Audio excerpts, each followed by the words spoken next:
it to the staff of the House of Commons.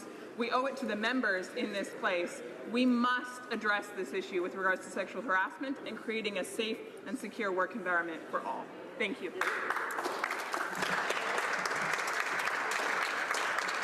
There will be 5 minutes for questions and comments when the House next addresses this topic. Statements by members. Déclaration de député. Honorable député de Manicouagan. The Honourable Member for Manicouagan. Mr. Speaker, I'd like to take this opportunity as the first statement of 2018 to pay tribute to those who have suffered sexual harassment and assault and those who stand up to call out these incidents. This behavior has no place in Parliament or anywhere else. We support the victims who have held their heads high, even in the face of humiliation and violence. So what do we do now? Each one of us has the duty to ensure that our workplaces are safe and healthy. We have the collective responsibility to watch out for our friends and colleagues to ensure that no one else has to suffer like this. There is a vast majority of people who understand the way the situation is, but those who choose not to understand, for them, their time is up. Thank you, Mr. Speaker. Honourable Member for Humber River, Black Creek. Mr. Speaker, Italian Canadians have always contributed to the building and to the betterment of Canada. And on behalf of all Canadians, I want to thank the community for all that it has done and continues to do so. Specifically, I want to pay tribute to Lucia Patera Catania, who for decades has led by example and worked hard to put others first. A talented artist and an active member of various Italian and arts communities in Toronto, Lucia is the president of the Golden Age Academy, a non-profit organization that encourages individuals to use their skills, knowledge, and experience as a contribution to their community. Lucia's work does not just stop there, Mr. Speaker. Lucia also runs an arts and crafts drop-in program for seniors at the Carmen Stefano Community Center in my riding of Humber River, Black Creek. Lucia is always available for people in the community who need assistance, driving seniors to doctor's appointments or grocery shopping. She always goes above and beyond the call of duty for others in need. A Queen's Diamond Jubilee Medal recipient, a Humber River Black Creek Volunteer Award winner, and an Emery Village BIA Award winner are just some of the many examples of Lucia's past accomplishments. Congratulations, Lucia. Member for Red Deer Mountain View. Mr. Speaker, last Friday, my family and I attended the inauguration of the Chain of Command for the town of Penhold, where a magnificent ceremonial chain and pendants were presented to Mayor Michael Yargeau and his council by Her Honour Lieutenant Governor Lois Mitchell and benefactor Stuart Ford. Her Honour and Mr. Ford then participated in the presentation of the Ford Family Scholarship Endowment to Penhold Crossing Secondary School. These generous gifts add to a long list of benevolent acts that Stuart and Eileen Ford have bestowed upon their beloved Penhold. In his humble address, Stuart said, "Eileen and I believe there is no finer investment for any community than putting knowledge into the minds of scholars. For Penhold Crossing Secondary School students, we have enlarged the means for them to do so." He closed his address by quoting Sir Winston Churchill, "We make a living by what we get. We make a life by what we give." Thank you, Stuart and Eileen, for all that you give. Honourable Member for Châteauguay-Lacolle. Thank you, Mr. Speaker. Today I'm very pleased to rise to showcase a great initiative celebrating the heritage of Châteauguay-Lacolle. All the students of St. Willibrord Elementary School of Châteauguay created and performed the brilliant musical video Dream Child, a song that has already gone viral with 221,000 views on Facebook and 20,000 on YouTube. Sung in English, French, and Mohawk, this beautiful song is representative of all its students from across Châteauguay and from Kahnawake, and speaks admirably to the sharing of dreams while celebrating differences. N'est-ce pas merveilleux? I think it's wonderful, Mr. Speaker, that Châteauguay-Lacolle can inspire people in this way. I'm proud to represent a place that allows everyone to reach their full potential. That's why I was proud to award the 10 singers a congratulatory certificate from the Prime Minister on January 18th. Thank you, Mr. Speaker. Honourable member for Edmonton Strathcona. Mr. Speaker, I wish on behalf of my constituents, all Edmontonians and the Canadian music community, to share the sad news of the passing last week of Senator Tommy Banks. Tommy was so beloved that a street in Edmonton Strathcona was named Tommy Banks Way, recognizing his efforts to found Edmonton's long-standing jazz club, the Yardbird Suite. He hosted the Tommy Banks Show, performed throughout North America, and guest-conducted numerous symphony orchestras. But Tommy was not only renowned in Edmonton, he performed worldwide and received a Juno and a Gemini. He was a founding chair of the Alberta Foundation Performing Arts, chair of the Edmonton Concert Hall Foundation, and music program at Grant MacEwan. He was made an Officer of Canada, recognizing his long-standing accomplishments as a musician and his dedicated service to the development of Canadian arts. He served as music director of the 1978 Commonwealth Games, Expo 86, the World University Games, and the 1988 Olympics, and as a member of Canada Council. Tommy Banks served in the Senate from 2000 to 2001. As Edmonton's Winspear Centre has shared, Banks changed the landscape of the Edmonton music scene and will be forever remembered for his incredible talent and passion. He'll be missed, but his music legacy will live on. Honorable Député. The Honourable Member for Orleans. Mr. Speaker, it is with great sadness that I rise today to mark the death of my predecessor, the former Member of Parliament for Orléans, Royal Galipeau. Royal and myself were opponents in the last election, but I can't say enough about his professionalism, his commitment to his country, and his honourable conduct as a parliamentarian. Himself the servant for Orleans in the House of Commons. Royal was an advocate for Francophone Ontarians, cleaning up the Ottawa River, and was passionately involved in preserving and honouring our local and national heritage. To his wife Anne and his family, I give my most sincere condolences. May our thoughts and prayers be with you in this difficult time. Royal, thank you for your service to your country and to the riding of Orleans. Thank you, Mr. Speaker.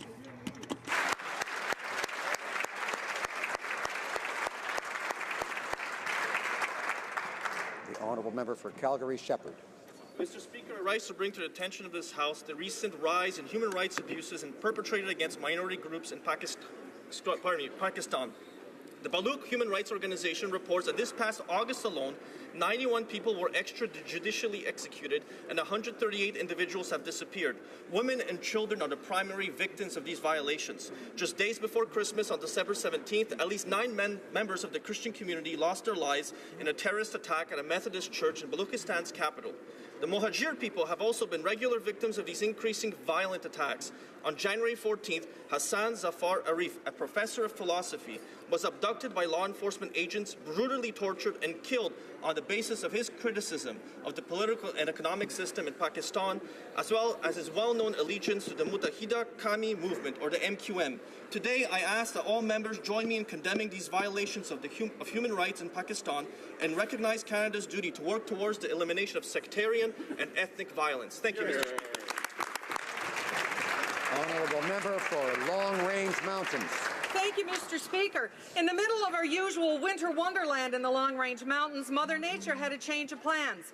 And overnight on January the 12th, we saw temperatures rise and wind and heavy rain hit with vengeance. Saturday, state of emergencies were declared in the city of Corner Brook and numerous communities along the south side of the Bay of Islands and the south side of Bond Bay, all the way to Trout River. Roads were washed out, even a section of the highway, isolating many communities. Severe infrastructure damage was everywhere, homes and businesses flooded, and many folks evacuated. I would like to thank all the dedicated workers who strive so hard around the clock to get communities connected and folks out of harm's way. The first responders were on the spot in record time. Neighbours and volunteers helping everywhere. Thanks to the Canadian Coast Guard for having the MV Larson on standby to deliver needed supplies and get residents to medical appointments. The following Saturday, the West Coast welcomed Ron McLean and Don Cherry and other hockey celebrities for Scotiabank's Hockey Day in Canada. Thanks to all the volunteers who put this incredible event together. Folks in the Long Range Mountains know how to rebound for sure, on and off the ice.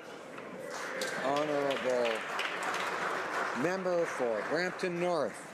Mr. Speaker, my hometown of Brampton is increasingly being recognized for the magnitude of talent it has produced over the years. From actor Michael Cera, comedian Russell Peters, restaurateur Rick Matharu, writer Rupi Kaur, basketball greats Anthony Bennett, Tristan Thompson, and the Tatum sisters, Olympian Kadisha Buchanan, TFC's Jay Chapman, and the list goes on and on. Mr. Speaker, Brampton is home to big dreamers. But today, I want to talk about a young lady who needs not to pretend anymore that she's winning a Grammy in her shower.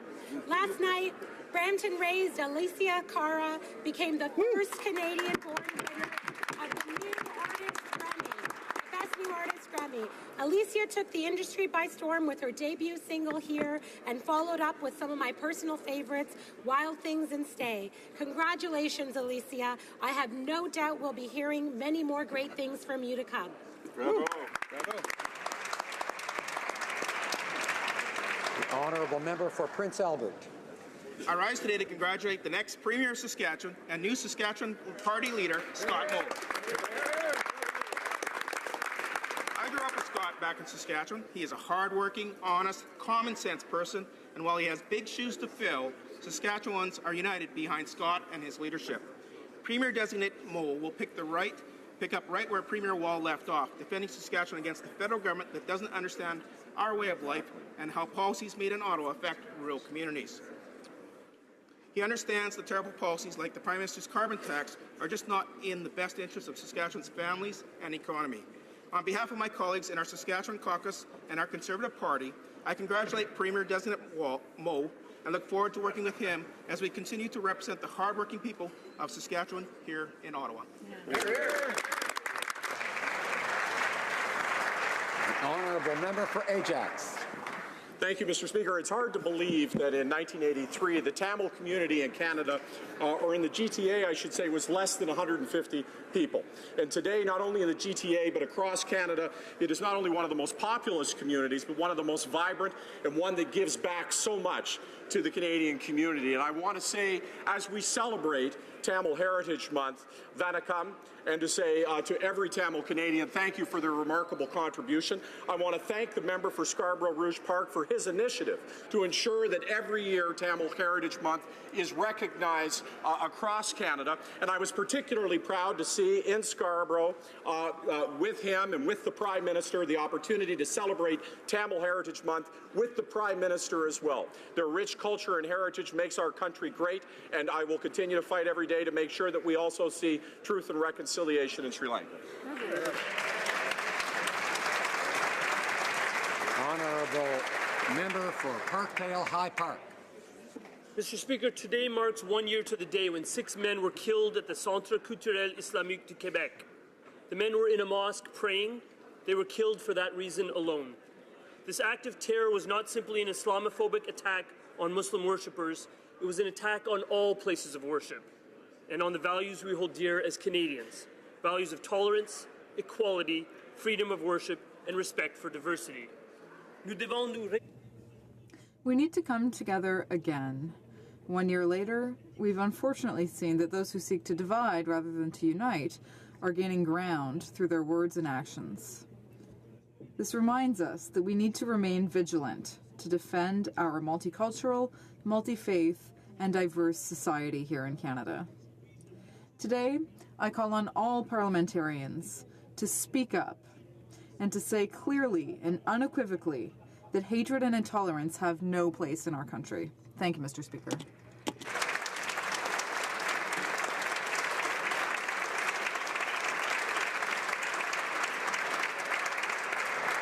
Honourable member for Lanark, Frontenac, Kingston. Thank you, Mr. Speaker. Mr. Speaker, continuing in the same spirit as the last statement, 1 year ago today, 6 Muslims were murdered and 19 more wounded while at prayer in Quebec City. I believe the best way to honor the martyrs of January 29th is to mark the anniversary of this tragedy by commemorating the victims of all such acts of bigotry and violence, regardless of the faith of the individuals so victimized. Last year's shooting is not the bloodiest attack in Canadian history, targeting victims based on their religion. That sad honor falls on the 1985 Air India bombing. But it is so terrible an act and is so raw a wound that I can think of no better date than January 29th on which to annually reaffirm Canada's solidarity with the victims of anti-religious bigotry and violence. That is why, Mr. Speaker, I introduced motion M153 last year to declare January 29th Canada's annual National Day of Solidarity with all such victims. Later this afternoon, I will be asking the House for unanimous consent to this motion. Thank you.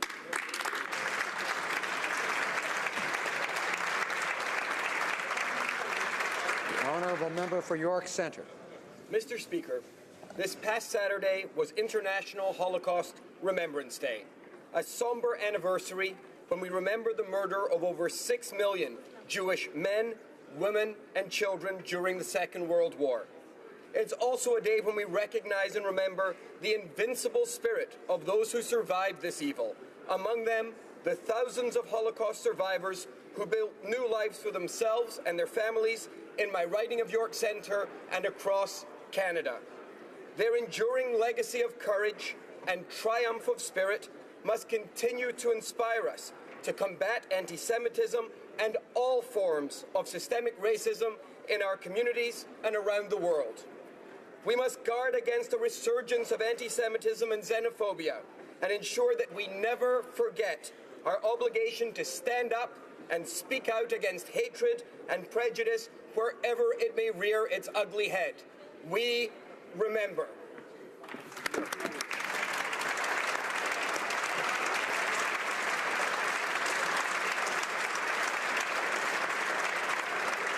Honourable member for South Okanagan West Kootenay. Mr. Speaker, my hometown of Penticton, BC lost one of its biggest supporters last November 18th. Rory McIver was the director of the Penticton Library for 27 years, totally modernizing the library in that time. But that was just one of his contributions. He was president of the BC Library Directors, a governor of Okanagan College, a justice of the peace, president of the Rotary Club, chair of the Okanagan Summer School of the Arts, director of the Chamber of Commerce, and chair of the Okanagan Community Futures Association. Rory was a school trustee for 11 years and chair of the school board for 6 of those years. He served 2 terms on Penticton City Council and was instrumental in the formation of the local community foundation. Rory loved Penticton and always went to work with a smile on his face. Penticton loved him back. He was named Man of the Year in both 1990 and 1999. So to Rory's wife Anna and his family and friends, I can truly say he will be missed.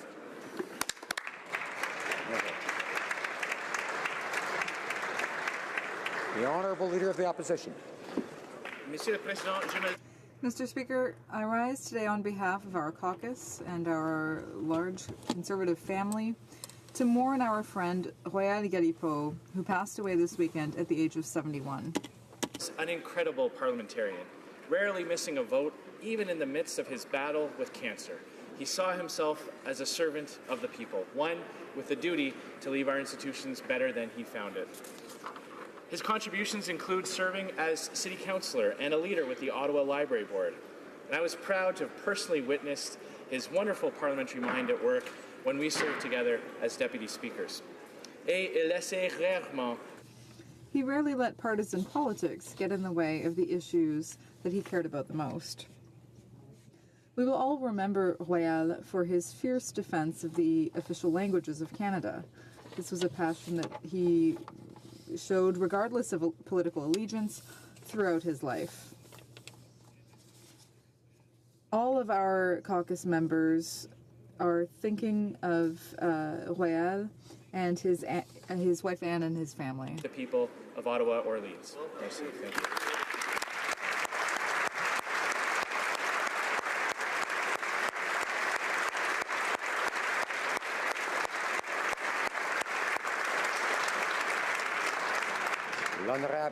The Honourable Member for Avignon, Lamitis, Matane, Matapédia. Mr. Speaker, January 29th, 2017 was a dark day for Quebec City. Because of the senseless actions of one individual, members of Quebec City's Islamic Cultural Centre were subjected to unspeakable violence. And why? Because they were peacefully worshipping in their mosque. Canada and Quebec are open, welcoming societies, symbols of tolerance and freedom. These actions do not define us.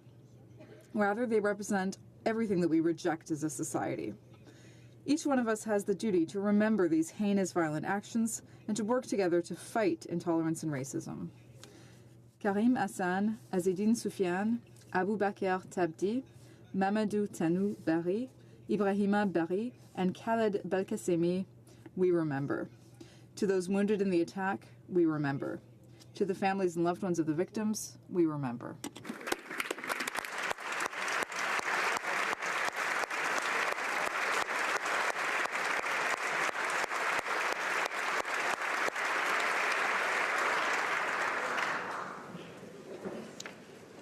I have the honor to inform the House that the Clerk of the House has received from the Acting Chief Electoral Officer a certificate of the election and return of Mrs. Falk, member of the Electoral District of Battlefords Lloydminster.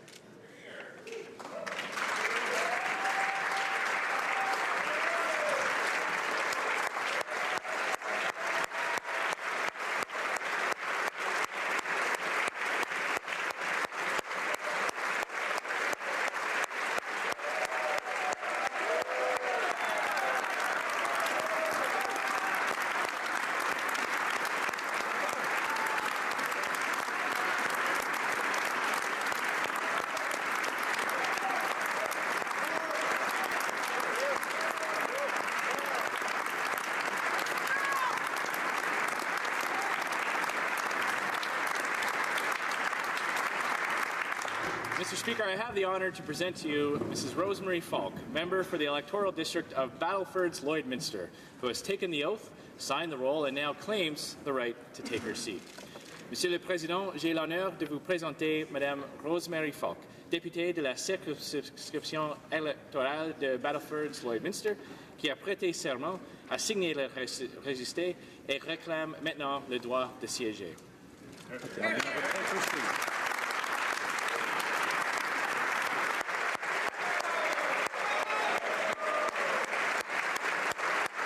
Welcome. My great-grandfather, whose last name was Thomas, was once mayor of North Battleford. Nice to meet you. Welcome.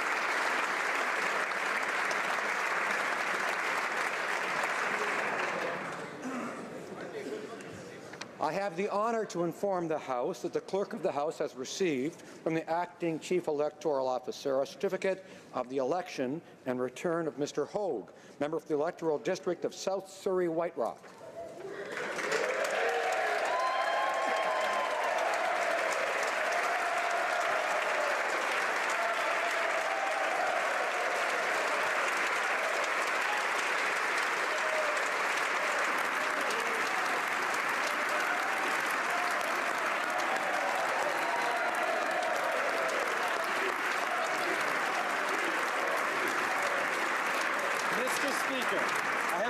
To present to you Mr. Gordy HoC, member of the electoral district of South Surrey White Rock, who has taken the oath, signed the roll, and now claims the right to take his seat. Monsieur le Président, j'ai l'honneur de vous présenter Monsieur Gordy HoC, député de la circonscription électorale de South Surrey White Rock, qui a prêté serment, a signé le registre et réclame maintenant le droit de siéger. Let the honourable member take his seat.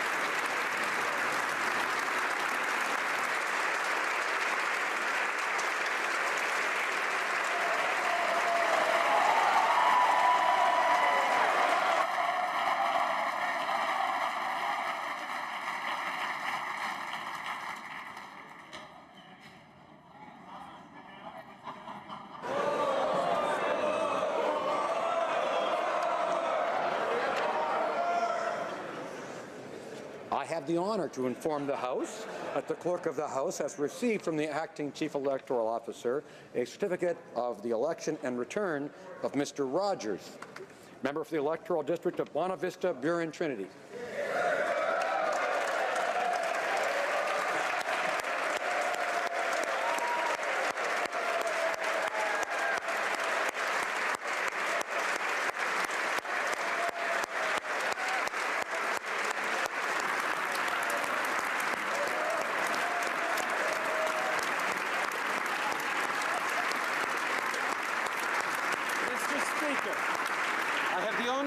to you Mr. Churence Rogers, member for the electoral district of Bonavista Buren Trinity, who has taken the oath, signed the roll, and now claims the right to take his seat.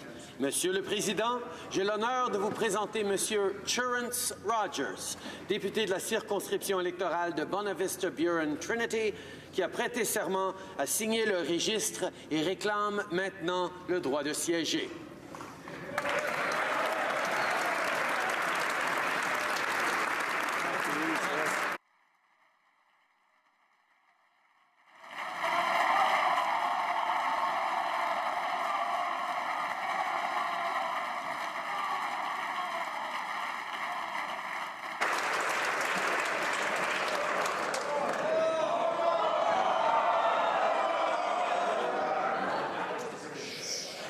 Got to get to question period. Come on now.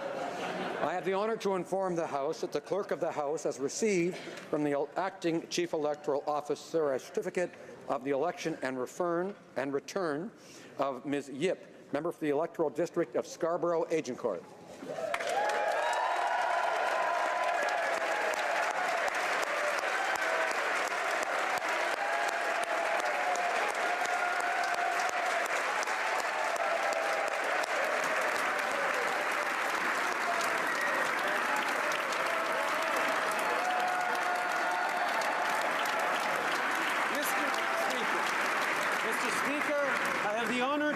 To you Ms. Jean Yip, member for the electoral district of Scarborough Agincourt, who has taken the oath, signed the roll, and now claims the right to take her seat.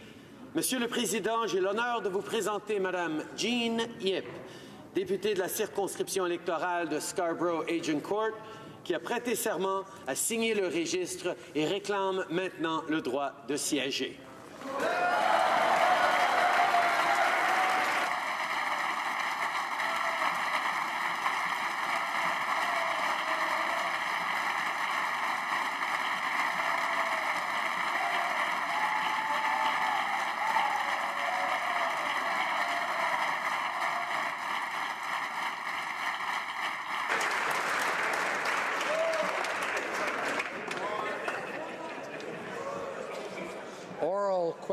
Questions orales. The Honourable Leader of the Opposition.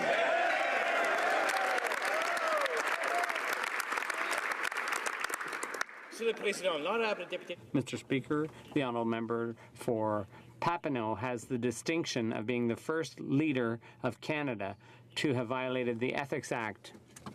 In response to the Ethics Commissioner's report, he didn't take full responsibility for what he did. He even implied that she was mistaken. Will the Prime Minister tell us whether he unequivocally accepts the Commissioner's report on his illegal activities? The Honourable Prime Minister. Mr. Speaker, immediately after the report came out, I took responsibility, as all leaders must do, and I accepted all the Commissioner's findings. I took steps to make sure that in the future all family vacations will be approved in advance by the Ethics Commissioner, and I will continue to follow all advice and recommendations coming from the Commissioner on how to manage my family friendship with the Aga Khan. The Honourable Leader of the Opposition. Wait for the Ethics Commissioner's report because the Conflict of Interest Act states that the Prime Minister is responsible for, quote, arranging his or her private affairs in a manner that will prevent him from being in a conflict of interest. So does the Prime Minister agree with the Ethics Commissioner that he failed to meet these standards as required by law? Honourable Prime Minister. Mr. Speaker, immediately after the report was released, I took responsibility. I accepted the full recommendations of the Commissioner and will be moving forward in such a way that any personal vacations or family travel gets approved in advance by the Commissioner of Ethics and Conflict of Interest. Honourable Leader of the Opposition. Mr. Speaker, the Prime Minister was informed repeatedly that business between himself and the Aga Khan, someone he defines as a close family friend, the Prime Minister should have been aware of his responsibilities under the Ethics Act, including mixing up business and pleasure. What is the Prime Minister going to do to ensure that he doesn't put himself in a conflict of interest again? The Right Honourable Prime Minister. Mr. Speaker, as the Commissioner found, I didn't take part in any decision affecting the AgaCon or the Foundation. The Honourable Leader of the Opposition. His lawyers argued that when he took office, the Prime Minister had no foreseeable business with the AgaCon. This is despite the AgaCon's frequent dealings with the previous government and ongoing projects, all of which the Prime Minister was briefed on. Does the Prime Minister really expect us to believe that it was impossible to anticipate any conflict of interest? Right Honourable Prime Minister. Mr. Speaker, when the Commissioner put out her report, we accepted it immediately, and I took responsibility for my actions. At the same time, moving forward, as is important as Canadians expect, we will ensure that we work with the conflict of interest on any personal family vacations or any personal travel the Prime Minister undertakes in the future. Honourable Leader of the Opposition. Well, Mr. Speaker, in 2016, the AgaCon's representatives asked to meet with the Prime Minister to discuss ongoing business with his government. Now, that meeting request, which was accepted, was made just 2 days before the Prime Minister took one of his vacations to the AgaCon's private island. Accepting a meeting with lobbyists representing the man whose generous hospitality he was about to enjoy. How could the Prime Minister not realize that that was a conflict of interest? Right Honourable Prime Minister. Mr. Speaker, as I've said, I accept the full recommendations and the conclusions of the Commissioner. I think it's important that the Commissioner and that we recognize a more stringent set of rules for what constitutes a friendship. These are the kinds of things that we fully accept and fully understand. We'll move forward in a way that Canadians can be sure that any family travel or personal travel by the Prime Minister, by myself, will be verified and worked through with the Conflict of Interest and Ethics Commissioner. The Honourable Member for Rimouski-Nejet-Témiscouata, Basque. Mr. Speaker, increasingly Canada is divided into two worlds, the wealthy and the struggling. By January 2nd, Canada's top-paid CEOs had already earned what the average Canadian earns in a year. In 2017, the wages of CEOs have increased 16 times faster than those of most Canadians. But the Prime Minister is showing that he doesn't get it. He allows CEOs to keep their lucrative stock option loophole while telling Sears workers to suck it up and be happy with EI rather than their own pensions in which they pay to. When will you get to work for these rather than as CEO friends? Right Honourable Prime Minister. Mr. Speaker, as the member opposite knows, especially because the member opposite voted against it, the very first thing we did was lower taxes for the middle class and raise them on the wealthiest 1%. We then delivered a Canada Child benefit that gives more money to 9 out of 10 Canadian families by not sending child benefit checks to millionaire families. On top of that, we've invested close to $1 billion on tax avoidance and tax evasion to ensure that everyone pays their fair share of taxes. We're going to continue to make sure that our system is fairer, that we support the middle class and people working hard to join it. The Honourable Member for Rimouski-Nejet-Témiscouata, Basque. Workers. According to Oxfam, 82% of the wealth created in 2017 went into the pockets of the top 1%. It's not right. The top 1%, that's the people the PM was cozying up to in Davos, Switzerland. That's Stephen Bronfman and the AgaCon, personal friends of the Prime Minister. The Prime Minister is allowing CEOs to keep their lucrative stock option loopholes while telling Sears employees to settle for EI instead of the pensions they paid into. Personally, when is this Prime Minister going to finally stand up for all Canadians instead of just the top 1%?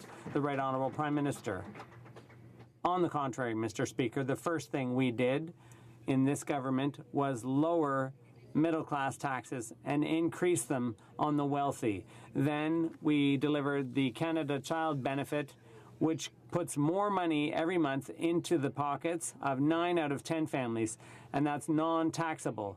And we did that because we stopped sending checks to millionaires. We will continue investing in the middle class and those working hard to join it. That's our priority. That's what we've been working on for 2 years now, and we will continue to work on it for the years to come. The Honourable Member for Berthier-Masquinongé.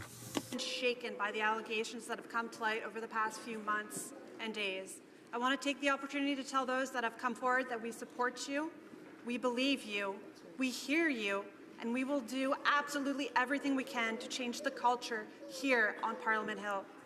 I want to assure the Prime Minister that the NDP is fully committed to working with the government and all parties here in this House to make sure that we move in the right direction on this issue. What actions can parliamentarians take to help shift the culture here on Parliament Hill? Right. Honourable Prime Minister. I thank the member opposite for her question, for her statement, for her hard work on this file.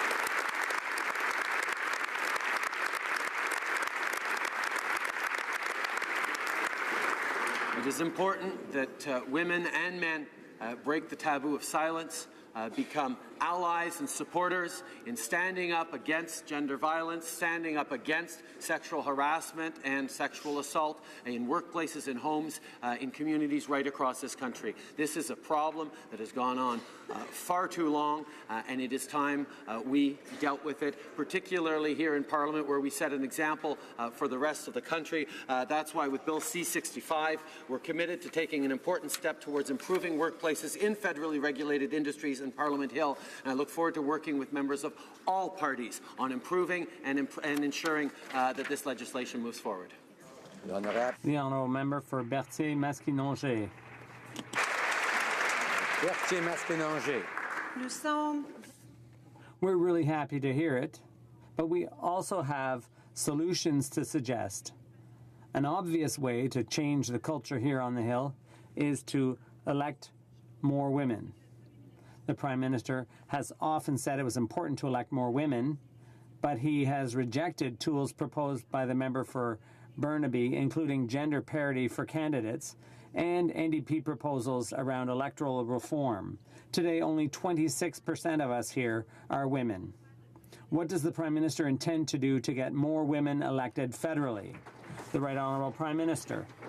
Mr. Speaker, I fully agree that we need more women in politics. We know that will change politics, and it will not only change politics, but it will also change corporate culture in our country, and it will make things better for women all across the country. It's essential, and that's why I was very proud to be one of the first leaders in the world to choose a parity cabinet.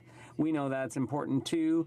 But obviously, there's a lot more to be done to bring more women into this House as elected officials, and that is something that we keep working on every day right up until the next election. The Honourable Leader of the Opposition. Mr. Speaker, in her report, the Commissioner said that found that the Prime Minister had official dealings with the Aga Khan. Does the Prime Minister recognize and acknowledge the Commissioner's findings? The Honourable Government House Leader. Immediately after the report was released, the Prime Minister took responsibility, as a leader should, and accepted the findings of the Commissioner.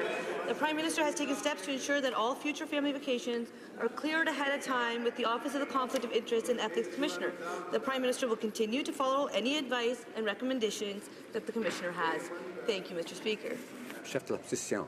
Mr. Speaker, the Prime Minister asked for more than one personal luxury vacation from someone his government was doing business with. He should have known this was wrong, but he did it anyway. The Prime Minister accepted a private helicopter ride. He should have known that was wrong too, but he did it anyway. The result is that he is now the first Prime Minister to break Canada's federal ethics laws. Why does the Prime Minister think that that's okay? Yes. Honourable Government House Leader. This government respects officers of Parliament and the work that they do. Immediately after the report was released, the Prime Minister took responsibility, as a leader should, and accepted the findings of the Commissioner. The Prime Minister has taken steps to ensure that all future family vacations are cleared ahead of time with the Office of the Conflict of Interest and Ethics Commissioner. The Prime Minister will continue to follow any advice and recommendations that the Commissioner has. Thank you, Mr. Speaker. Honourable Leader of the Opposition. Mr. Speaker, when he went to Bell Island for his vacation, the Prime Minister chose to board a private helicopter, even though he knew that was explicitly prohibited by the Conflict of Interest Act. Why did he think he could take that helicopter ride? The Honourable Government House Leader. has answered these questions on numerous occasions. Once again, as was clearly said, immediately after the report was released, the Prime Minister took responsibility as a leader should and accepted the findings of the Commissioner. The Prime Minister has taken steps to ensure that all future family vacations are cleared ahead of time with the Conflict of Interest and Ethics Commissioner. The Prime Minister will continue to follow any advice and recommendations that are given. Thank you, Mr. Speaker. Honourable Leader of the Opposition. Mr. Speaker, in an appearance before the Commissioner, the Prime Minister revealed that he did not consider those meetings to be business meetings. Does the Prime Minister still maintain that?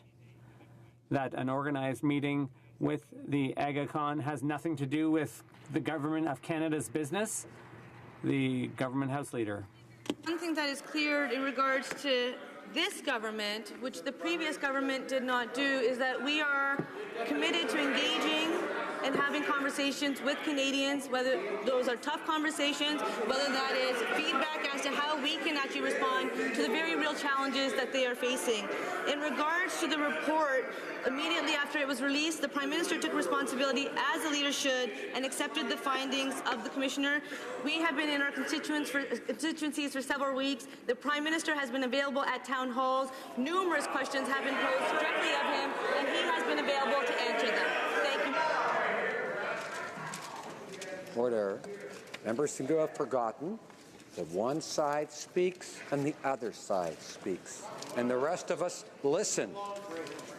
Yes, it's been a long break. Apparently, members have forgotten some things, perhaps, but I know they can bring it back to mind. The Honourable Leader of the Opposition. Well, Mr. Speaker, according to the Ethics Commissioner's report, the Prime Minister thinks that his meetings with international leaders, including the AgaCon, are purely ceremonial in nature. So if the Prime Minister thinks that his roles in these meetings is just ceremonial, then who's doing the actual work that his job requires? The Honourable Government House Leader.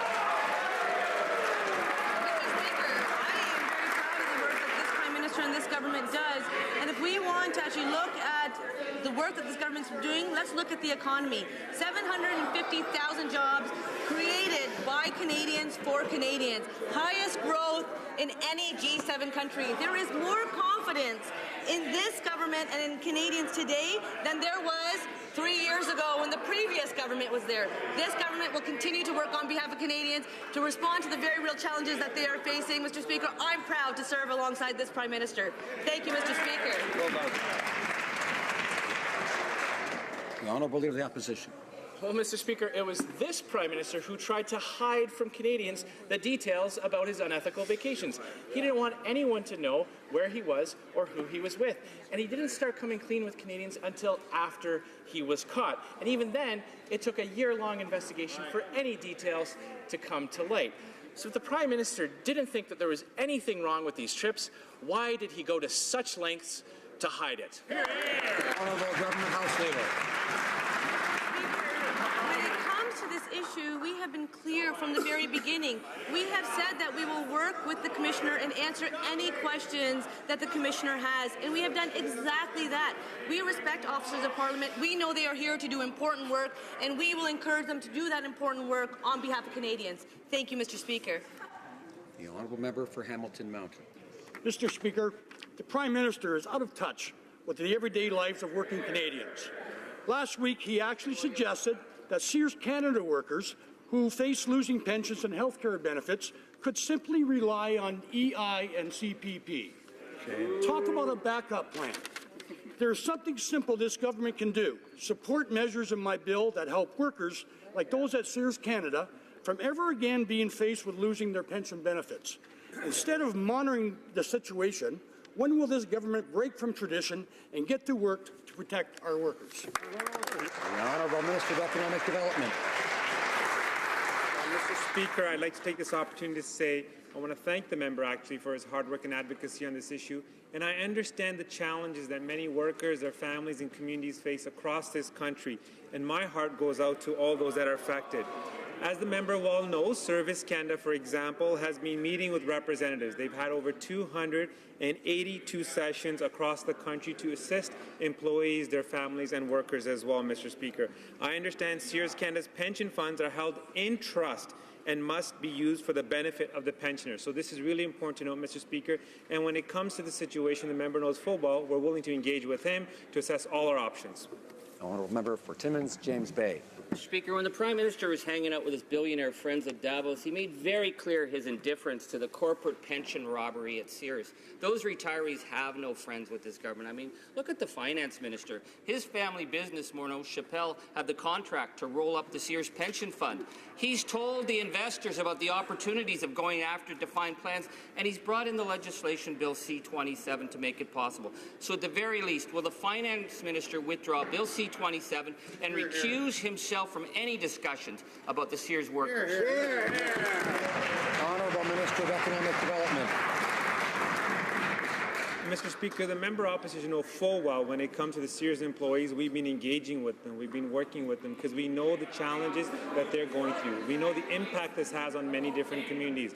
We are looking at all the different options. We're willing to work with the member's office, and Mr. Speaker, we've been very clear. We're committed to jobs and growth, and since we formed government, Mr. Speaker, there's been over 700,000 jobs created in the Canadian economy, and we'll continue to do more to assist members in the Sears community and those families that are impacted in communities across the country. Honourable Leader of the Opposition.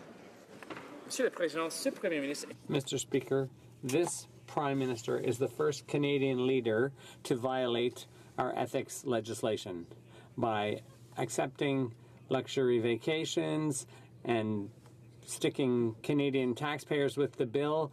Canadian taxpayers shouldn't have to pay for the Prime Minister's illegal activities. Will the Prime Minister do the right thing and refund taxpayers for his trip to Bell Island? The Honourable Government House Leader. The Prime Minister has responded and has accepted all of the findings as a leader should. Mr. Speaker, the steps have been taken to ensure that all future family vacations are cleared ahead of time, and with the Office of the Conflict and Ethics Commissioner, it was this government actually that put measures in place when it comes to travel. We will continue to do important work that Canadians expect us to do.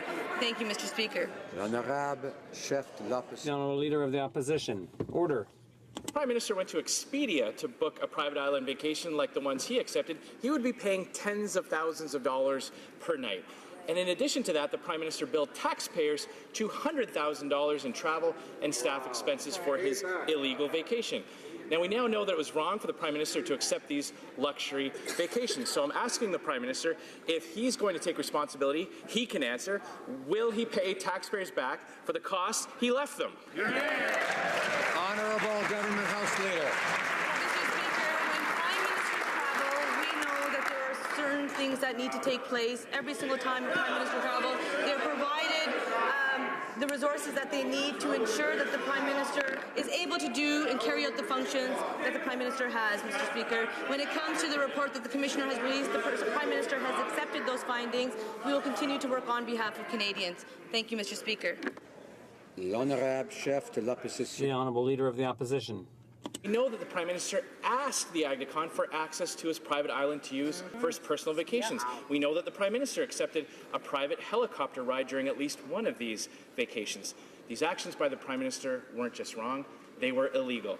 Now, part of saying sorry is making amends. If the Prime Minister is truly sorry and truly takes responsibility, will he do the right thing and pay taxpayers back for the money?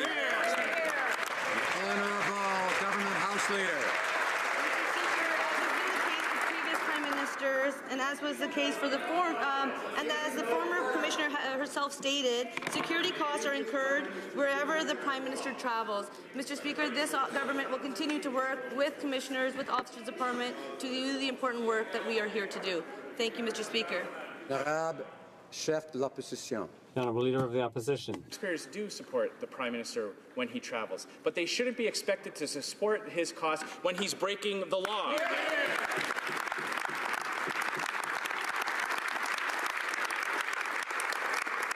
The Prime Minister would have us believe that it was okay because he thought the Agnicon was a close family friend, but the Ethics Commissioner revealed that he hadn't actually spoken to this close friend in over 30 years. The Prime Minister broke the law by accepting these trips. Will he do the right thing and pay taxpayers back?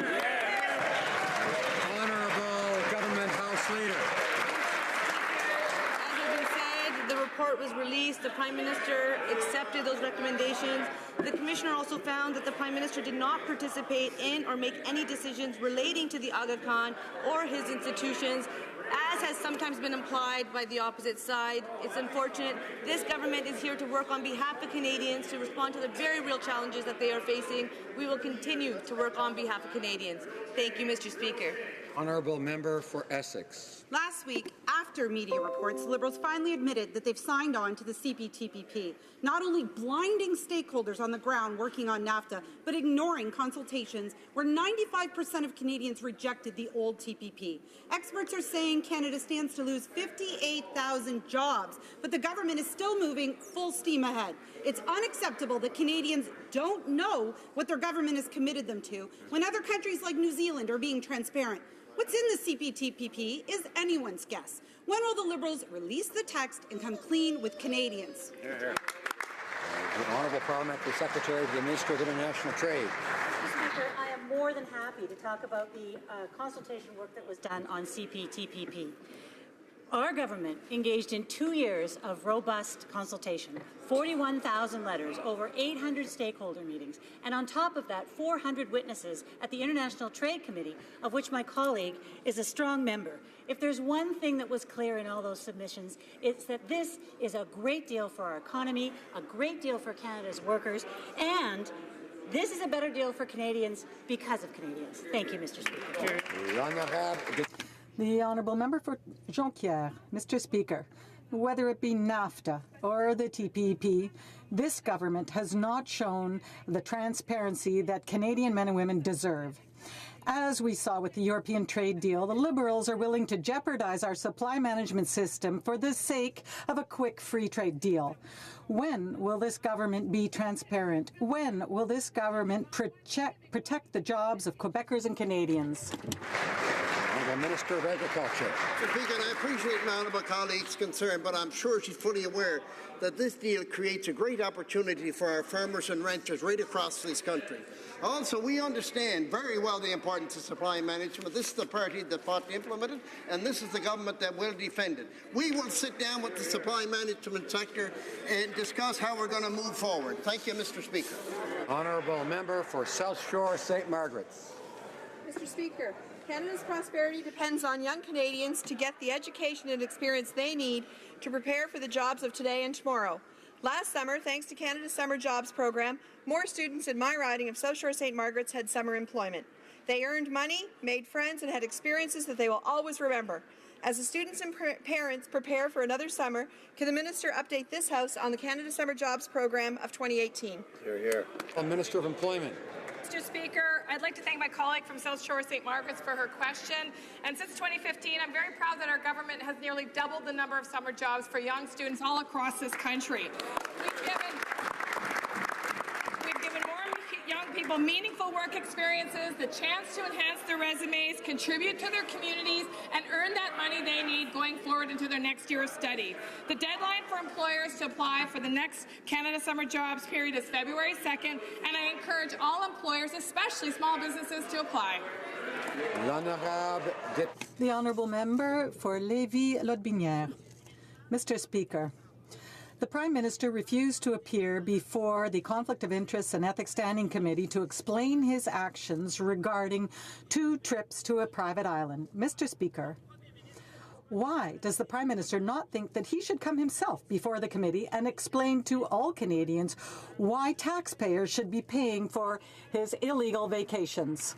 The Honourable House Government Leader. Mr. Speaker, immediately after the Commissioner's report was tabled, the Prime Minister took responsibility as any leader should do, and he accepted the findings of the Commissioner. The Prime Minister took all necessary steps to ensure that in the future all family vacations will be approved in advance by the Conflict of Interests and Ethics Commissioner. Thank you, Mr. Speaker. The Honourable Member for Lévis-Lotbinière. Mr. Speaker, The report of the former Ethics and Conflict of Interest Commissioner was unequivocal. The Prime Minister contravened the Conflict of Interest Act twice. He contravened amendments to the Act that he himself brought forward in this House. Mr. Speaker, it would be irresponsible for any good Canadian citizen to ignore the inappropriate behaviour of the Prime Minister. Mr. Speaker, do you think Canadian taxpayers want to be complicit in the PM's inappropriate behaviour? The Honourable House Government Leader. Mr. Speaker, as I said earlier, immediately after the tabling of the report, the Prime Minister took responsibility, as any leader must do, and he accepted the findings of the Commissioner. Thank you, Mr. Speaker. Member for Thornhill. Mr. Speaker, the Ethics Commissioner released the Trudeau report a week after the House rose in December, finding that he broke the... Order. I think that I think in this case it's inappropriate, and I'd ask the member to refer to the Ethics Commissioner's report, perhaps. No, not in this case. There it is, an official document, but I'll respect your guidance. The Prime Minister has made a public statement saying that he will not discuss these findings or the wider revelations raised in the Commissioner's 66-page report with the House Standing Committee on Ethics. Mr. Speaker, does the Prime Minister consider himself above the protocols and practices of this House and his accountability as a member, let alone the Prime Minister, to his fellow MPs? Honourable Government House Leader. As I said, immediately after the report was released, the Prime Minister took responsibility, as a leader should, and accepted the findings of the Commissioner.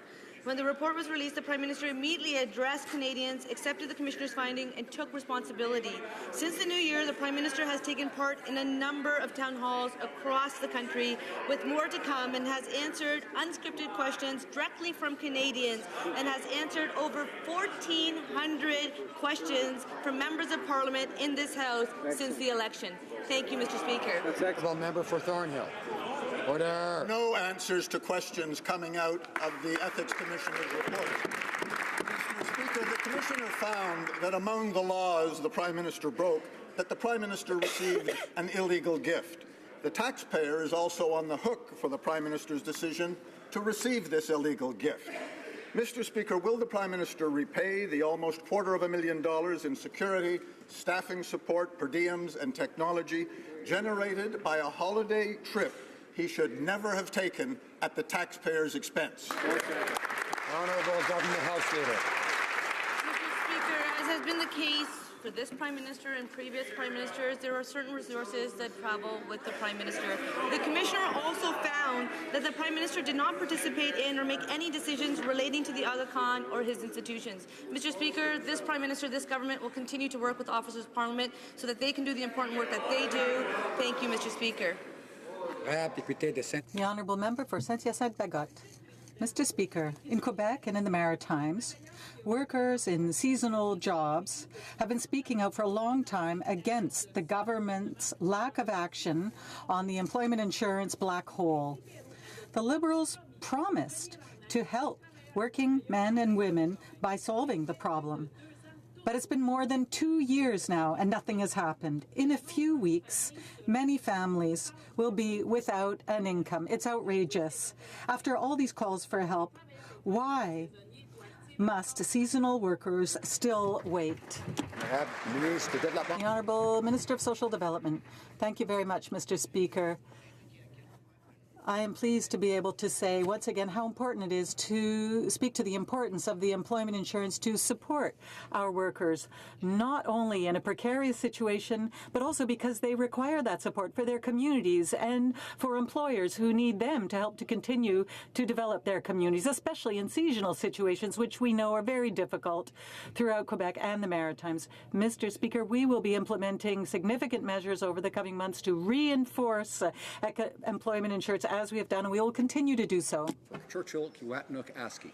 Prime Minister was in Davos lecturing about inequality, people in regions like mine are hurting because of job-killing trade deals, privatization, and foreign takeovers. The privatized Port of Churchill has shut down. We're losing hundreds of resource jobs, and there's up to 90% unemployment in Indigenous communities.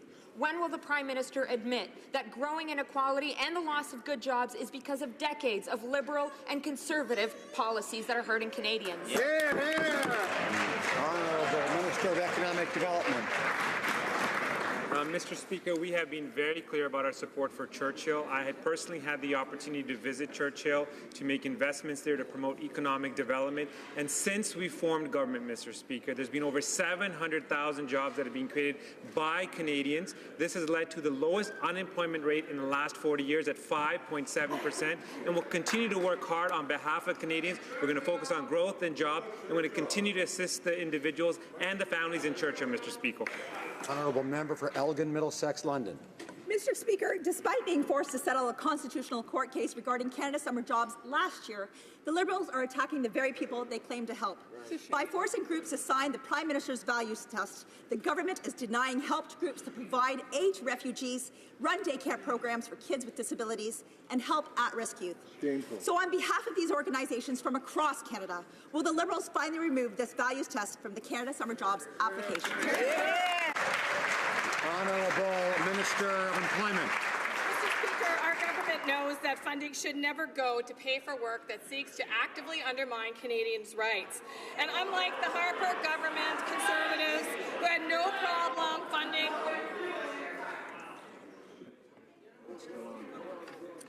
Unlike the Harper Conservatives had no problem funding groups like the Centre for Bioethical Reform, who put kids to work distributing flyers featuring graphic images of aborted fetuses, we're committed to protecting Canadians' rights.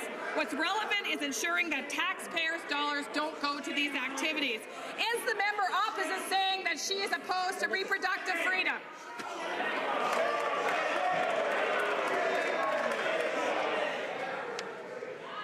Order.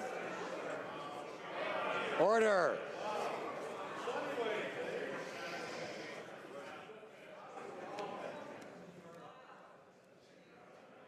The honourable member for Elgin, Middlesex, London. Mr. Order. Speaker, I wouldn't take that values test either. Mr. Speaker,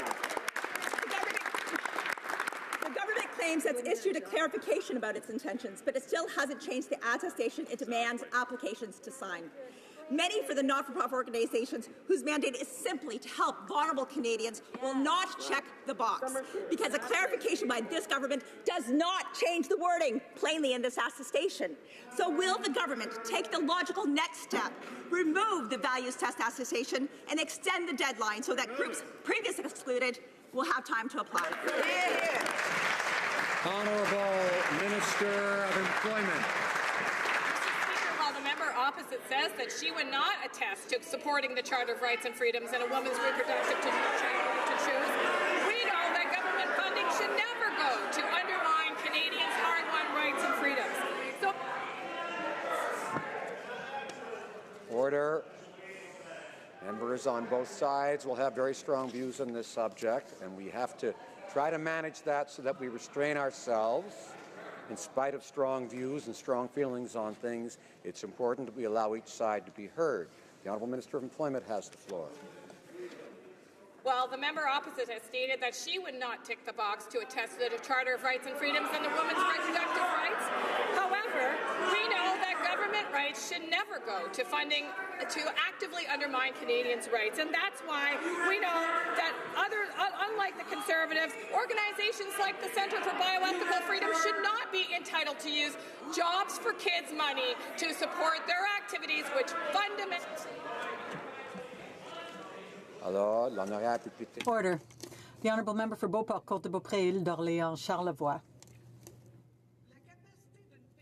Mr. Speaker, the ability of an individual or group to provide essential services should not depend on who they are, nor on their personal beliefs.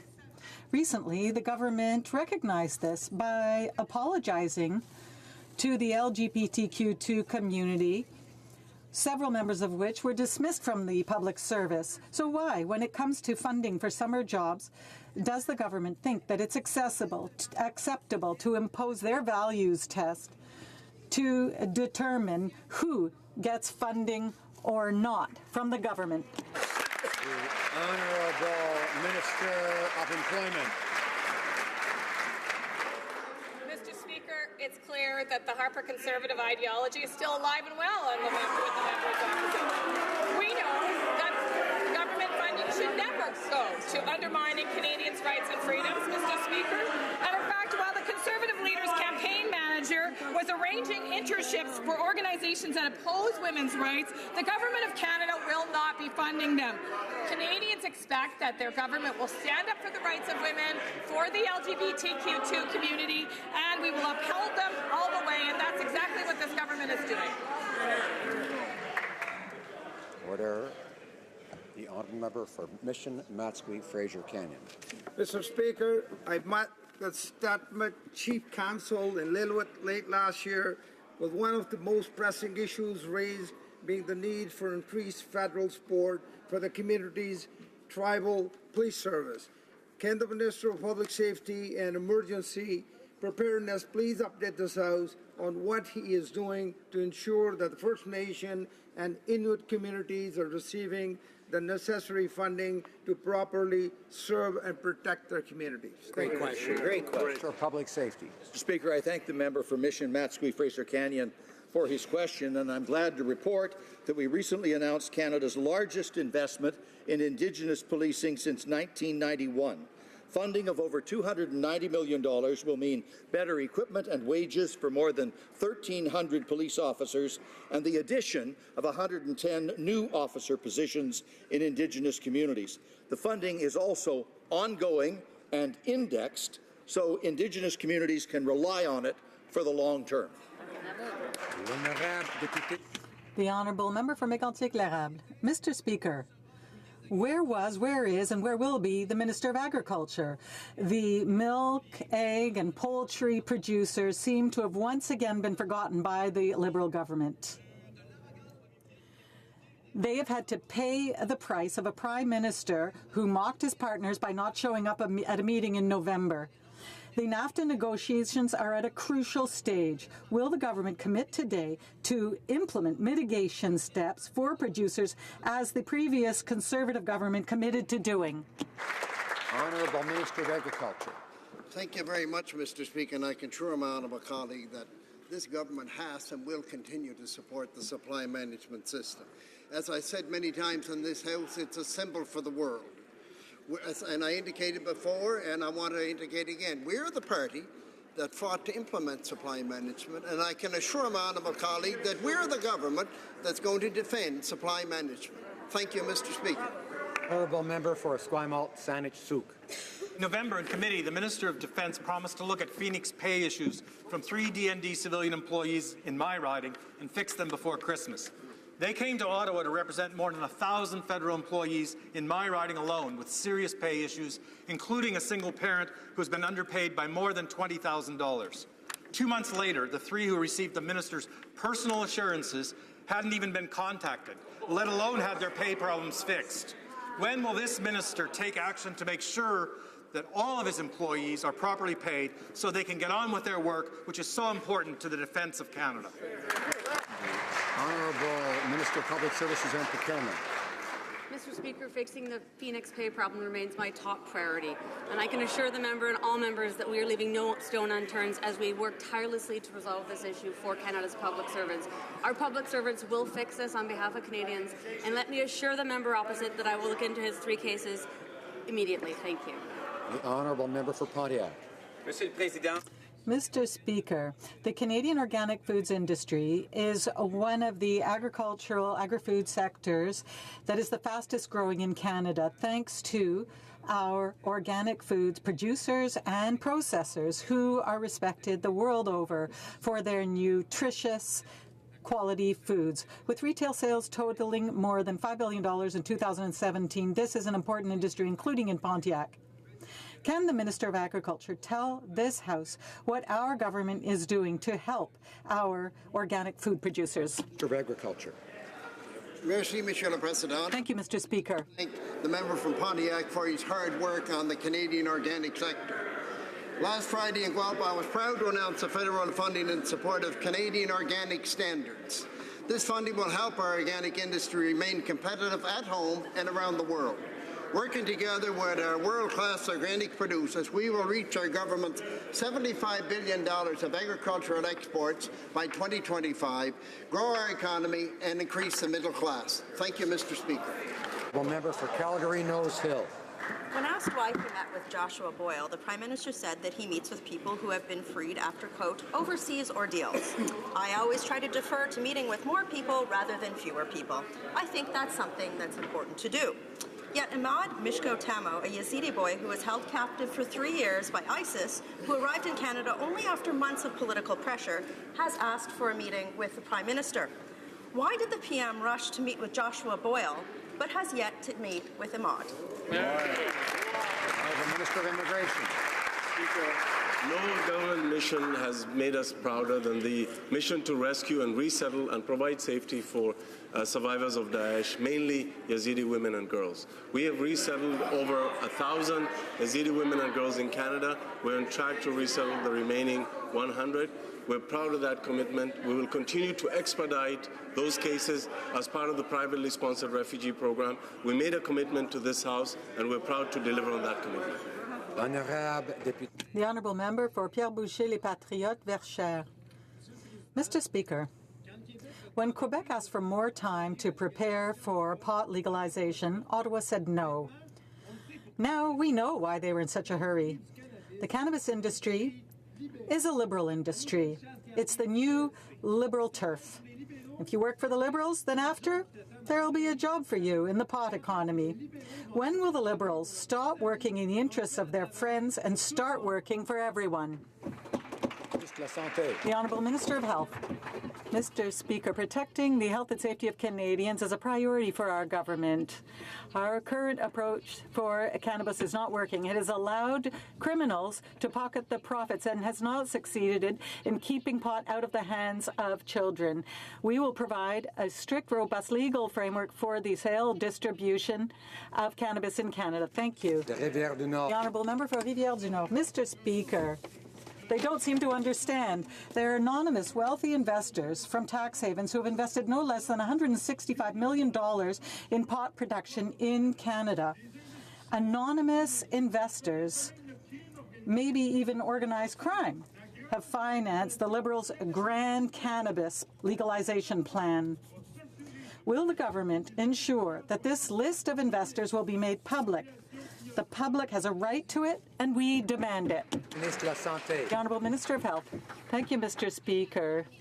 The protection of health and safety of Canadians is our government's priority. Currently, illegal markets are controlled 100% by criminals. Cannabis sold today is not regulated, it hasn't been tested, and it's oftentimes very dangerous. Under Bill C-45, there will be a robust legal framework for the sale to adults. We are taking the time to do it well. And taking too much time continues to benefit criminals and doesn't protect our young people. The Honourable Member for Joliette. Mr. Speaker, if I say Cayman Islands, Barbados, or Bermuda, you might think that I'm talking about future branches of Morneau-Chapelle. Well, I'm not. I'm talking about the source of money behind Canadian marijuana production. The Liberals at the head of pot companies financed by tax havens to supposedly counter organized crime. That sums up the grand plan of the PM. Will the Prime Minister make sure that there is total transparency regarding the ownership of marijuana companies as well as the source of their financing? The Honourable Minister of Health. Thank you, Mr. Speaker. Once again, the safety and health of Canadians is our government's priority, and that's why we brought forward C-45, which is a priority. The current approach is not working. It allows criminals to put profits in their pockets, and it does not keep it out of the hands of children. Our cannabis will create a strict legal framework for production, distribution, and sale of cannabis in Canada. Thank you, Mr. Speaker. Suite aux discussions entre les représentants. Pursuant to discussions among all parties, recognized parties, I believe there is unanimous consent to observe a moment of silence in honor of the victims of the attack on the Islamic Cultural Center of Quebec City. I invite honourable members to please rise.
J'ai l'honneur d'informer la Chambre I have the honor to inform the House that Ms. Rousseau, member for Berthier-Masquinanger, has been appointed a member of the Board of Internal Economy to replace Mr. Julian, the member for New Westminster Burnaby,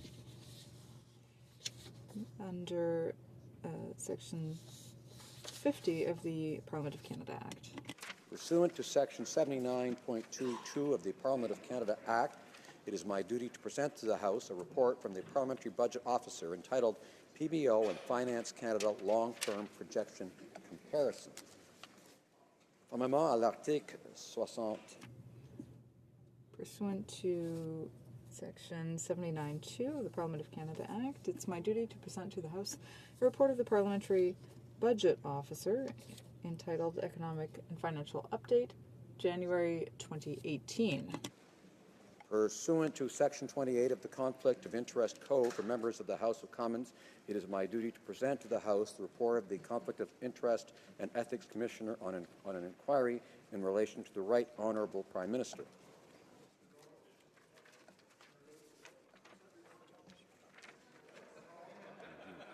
Okay. The tabling of documents. The Honourable Parliamentary Secretary to the Government House Leader.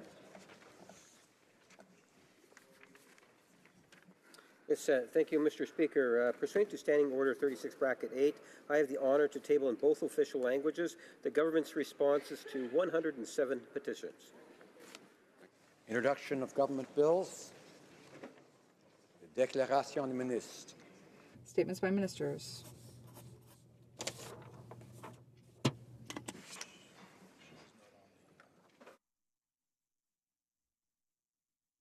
Is the honourable member, député de Berthier-Masquinanger? Is the honourable member for Berthier-Masquinanger rising on a point of order concerning question period? Mr. Speaker, in a moment I'll be asking for unanimous consent for a motion, but first, if you'll allow, I'd like to say that I'm extremely proud to rise in this House as the member for Berthier-Masquinanger and also as the NDP parliamentary leader.